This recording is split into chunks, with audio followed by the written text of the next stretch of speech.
Hey guys, just wanted to give you guys a little behind the scenes on how the Benedict Reef all kind of works together. So this is just a standard 4-foot 75-gallon sump, or 75-gallon aquarium I turned into a sump. So originally I had a much smaller skimmer, and I had a baffle here to keep the skimmer on this side. Well, this Regal Octopus 250, actually, yeah, 250 or 300, I think it's a 300, I forgot. Yeah, 300 right there. So that skimmer wouldn't fit. Anyway, so I had to pull that baffle out and make that all one skimmer chamber. So I only have the one baffle here. Water dumps over here into the pump chamber where I also have a heater, and it's hard to see full valve. It's a bit of a mess down here right now, I'll admit. But simple sump. And two tanks are tied together, so this is an interesting fitting to use here. So this side goes up to the 210, this side tees off to the 150 that goes up to that side of the house, and this is the 210 return that comes down into here, and then the return for the 150, and they both dump into the skimmer chamber. So it's pretty easy, nice big.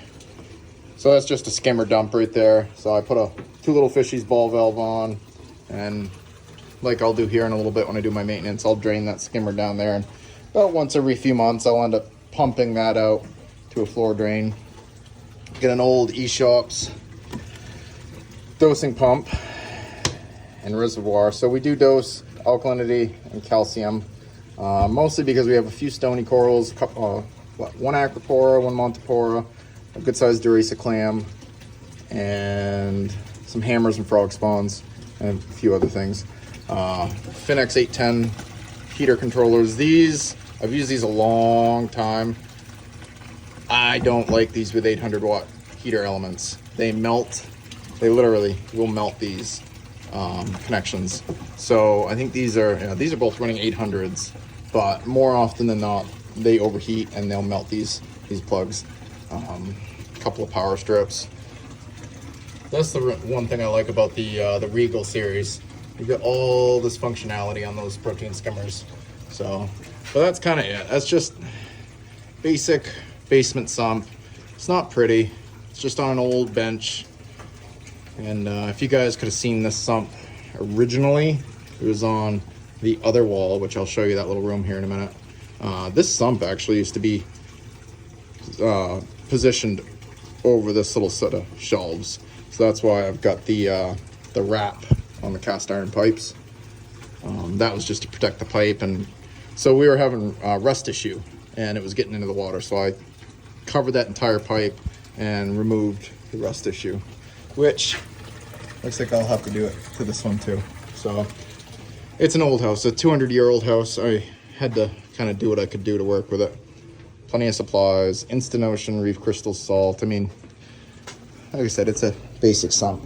This is our water mixing room. Bulk Reef supply, 75 gallon per day unit, tried and true. Salt water mixing, RO water, pretty basic. And this is where all the plumbing goes through the floor to the 210 and comes back down and through the wall down to the sump. So originally this wall right here had a metal rack with a Trigger Systems emerald sump on it, 34-gallon sump I think. It wasn't grounded, didn't have an RO unit. All the water just came straight down into the sump, and it was a mess. Everything was rusted. It was just a nightmare. And I went through and I redid the entire system, put everything on the other wall, got rid of this nightmare, and now this room is just a water change room. And like I said, this is a 200-year-old house. This is old granite cobblestone wall, basically. And the damage that was coming from the salt, I mean, all this is just crusty now. But either way, basic system. That's pretty much it, guys. Yeah, we'll go upstairs here in a few, and I'll show you a little bit more of the Benedict Reef.